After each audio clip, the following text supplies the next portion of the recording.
We fight too many battles that don't matter. They're talking about me. I'm going to go straighten them out.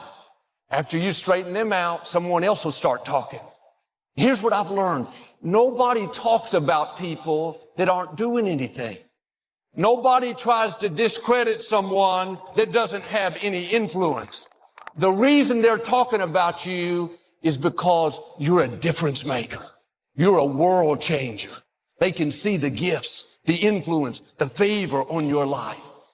The brighter the light, the more the heat. The higher God takes you, the more people are going to see you. Nobody who ever ran the Olympics and trained and worked out and finished and crossed the finish line effectively got there because they felt like working out. Your feelings will never cooperate with your dreams. Beat your feelings into captivity, because when you beat your feelings into captivity, that is what discipline is. So I want to challenge you to waste no more effort wrestling with other people. Your destiny, your future is not predicated on the decision of someone else. You wasted too much of your life trying to change other people's mind about you. It doesn't matter what they think about you. God is not going to bless you by their opinion. God is going to bless you by how you see yourself.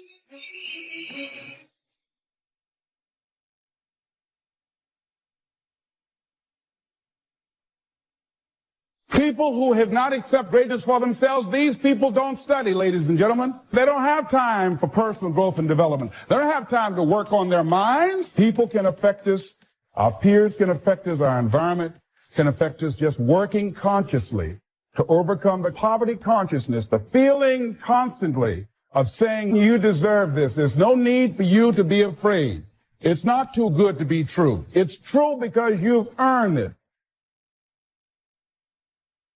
Why do we care so much about people who don't care about us? That won't be there in the hard times, that won't be there when you hit rock bottom, that won't be there in your struggle, that never call you and ask you how you doing, that never calls you and asks you or checks on you to see if you need something. Why do we care about what they think?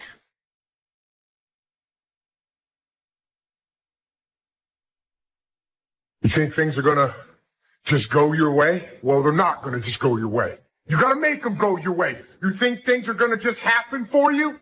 Well, they're not just going to happen for you. You got to make them happen.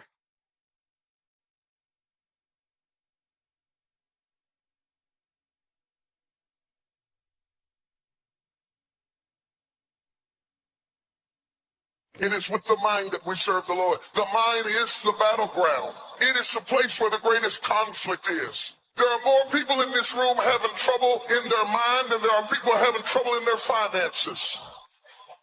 Every thought that I have started with a question.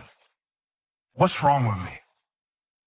Let me tell you what happens when you ask that question. That question will attract 1,000,000 answers. The moment you say, what's wrong with me? The devil has a list, everything. He'll show you everything from your genetics to your jawline to everything. I mean, he just take everything. But your questions direct the integrity of your thoughts. The struggle is in your mind. Slept 8 hours and you wake up still tired. Your mind has been in turmoil all night long. You've been wrestling in your sleep. Your body went to sleep, but your mind is still caught up in a warfare. Your mind is the battleground.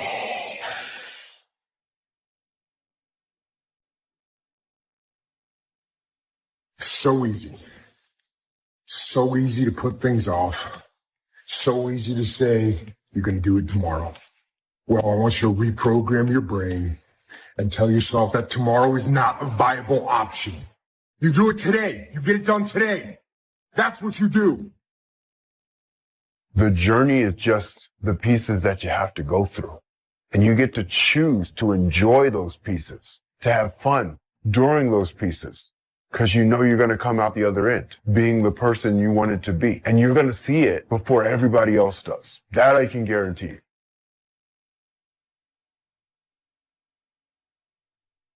Self-approval.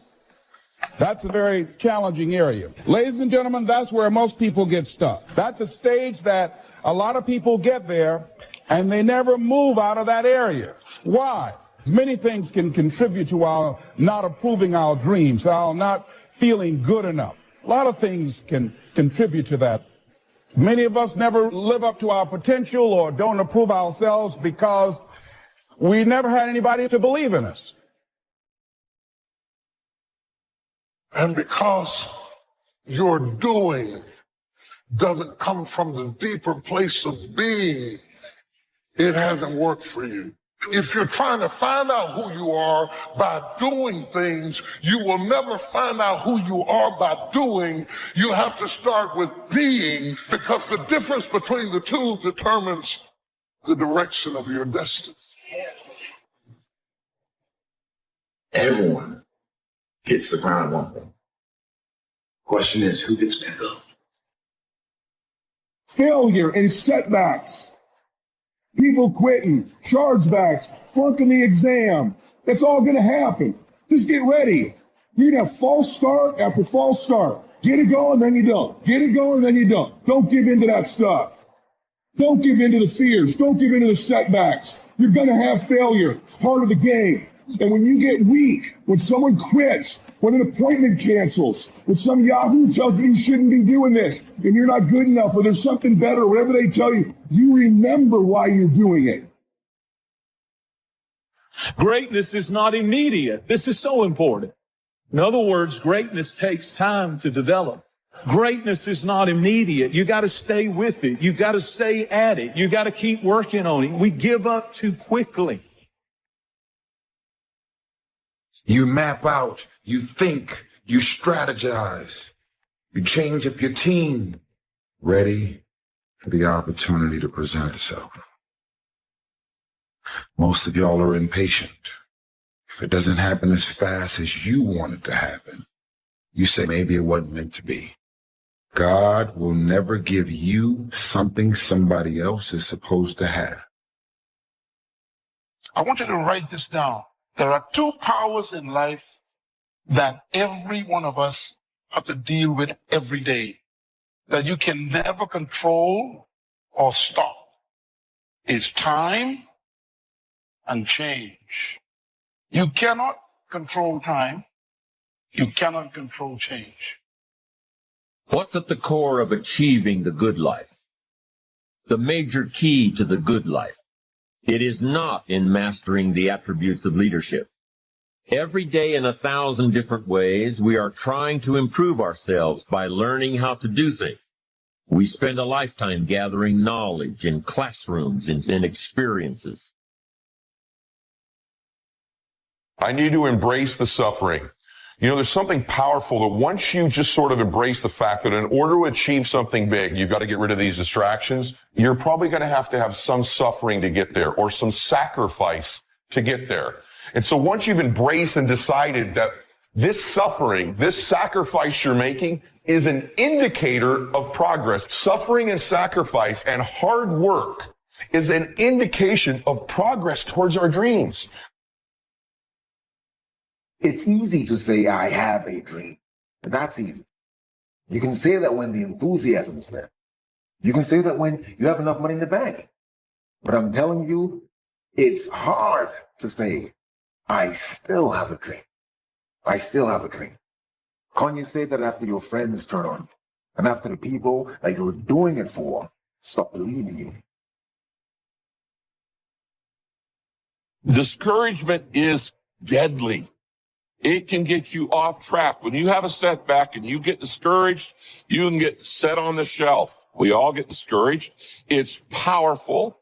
It is universal. It involves everybody, and it is recurring. It doesn't just happen one time in your life. Many of us never ever discover our greatness because we become sidetracked by secondary activity. We start doing so many things, we just give our time away until we don't have any time for ourselves or any time to do the things that we want to do. I'm saying to you that one day you look around and there goes a year, there goes 2 years, there goes 3 years. So if there's something you want to do it now. A man's life consists in how he managed time and change. We become what we are as a result of how we use time and how we manage the changes in our lives. Our mind comes as standard equipment at birth, and things that are given to us for nothing we place little value on. Things that we pay money for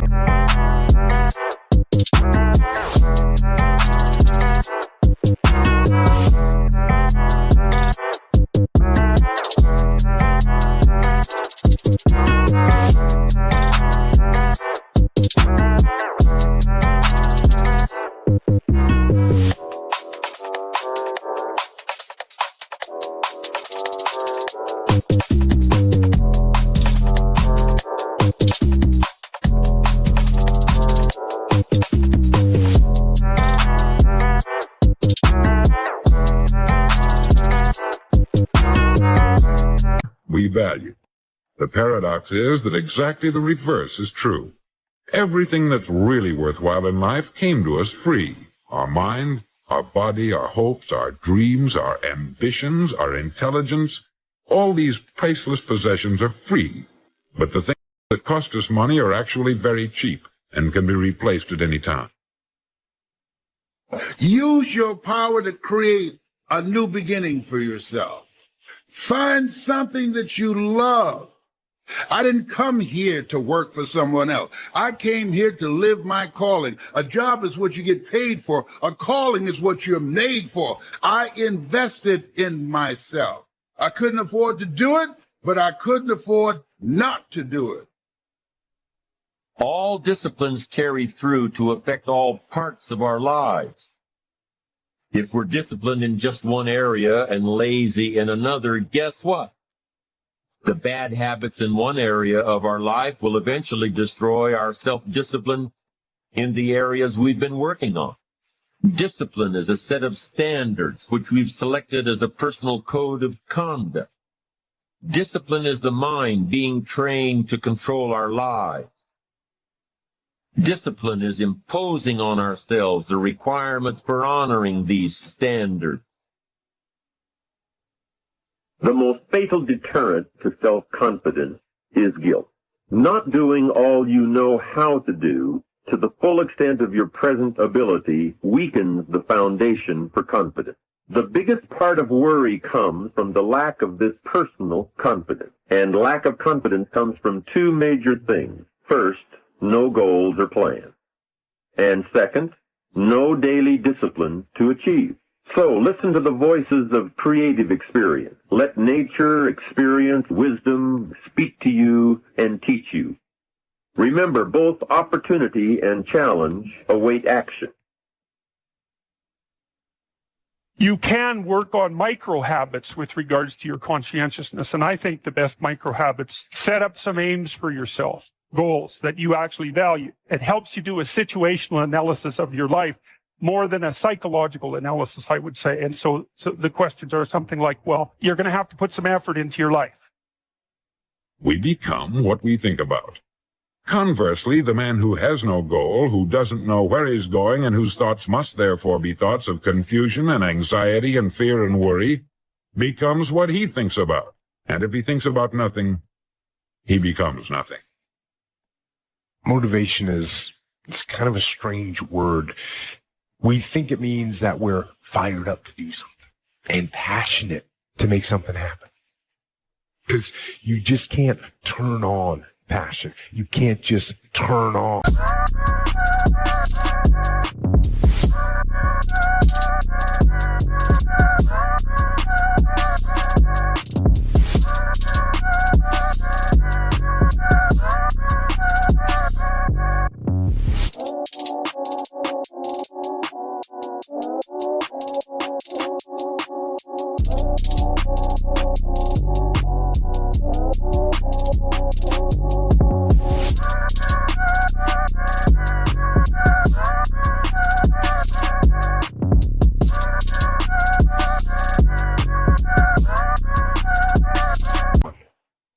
The desire to execute a task.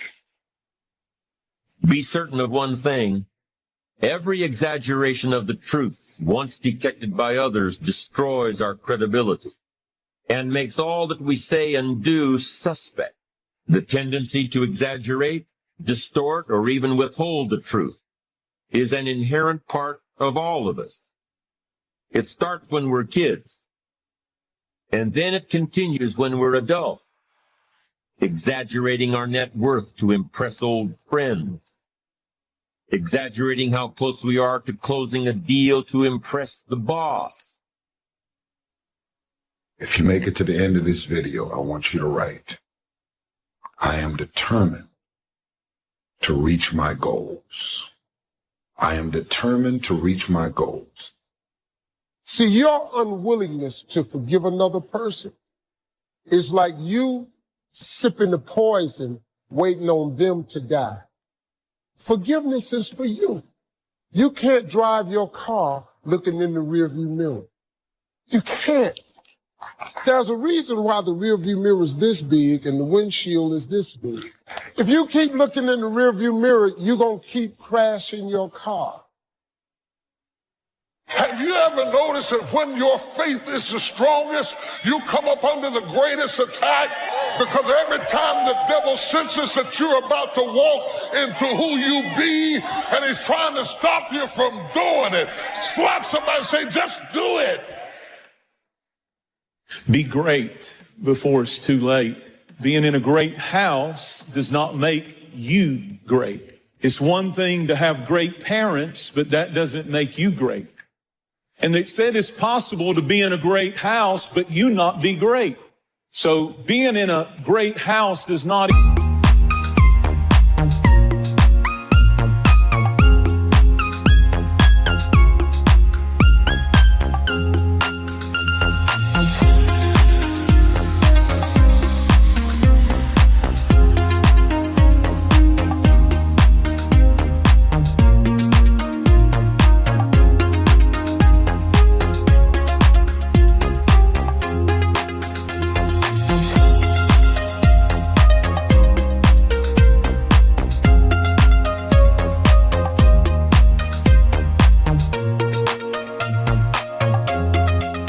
ensure that you'll become great.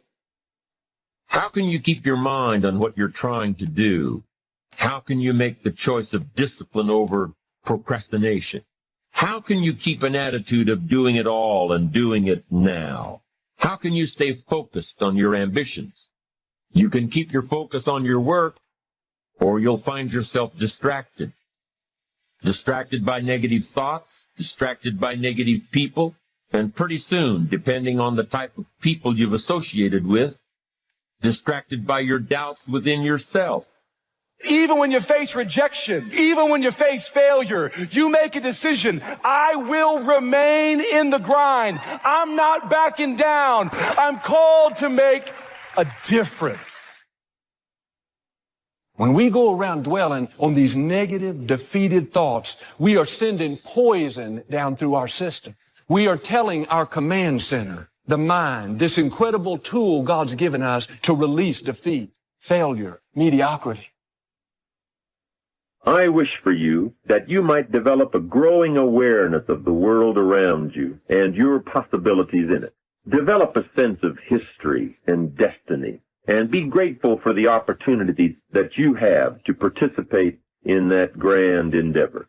Start the daily action of first cleaning up all your current situations. Remember, little achievement leads to confidence that conquers guilt. Then buy up every challenge to reach your goal. You can now handle it. The winter, the spring, the harvest, the inspiration from it all, and the immediate and future progress that will someday give you a view from the top of your goals, your adventure, and your achievement. When you get up in the morning, no matter how you feel, you need to say, I am strong, healthy, energetic. I have discipline and self-control.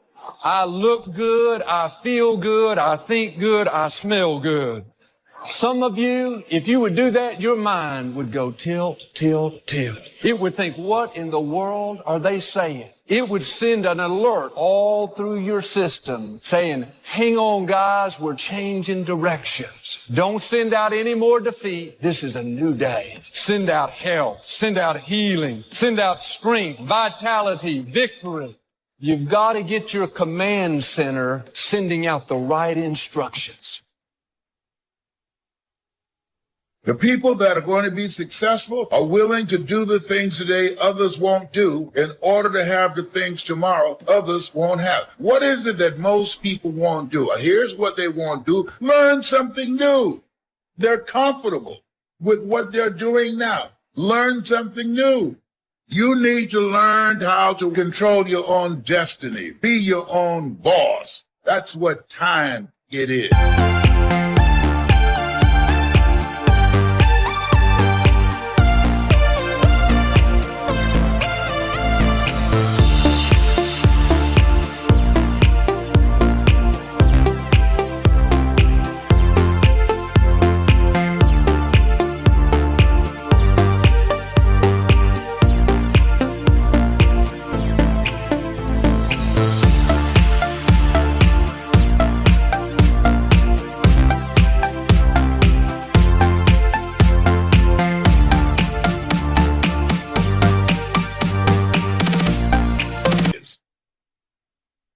Most of the time, your challenge is you're not solving it quickly enough. You're not getting totally certain. Certainty is so huge. Flood yourself with certainty. And then most people don't understand. You can obliterate most problems with just massive action.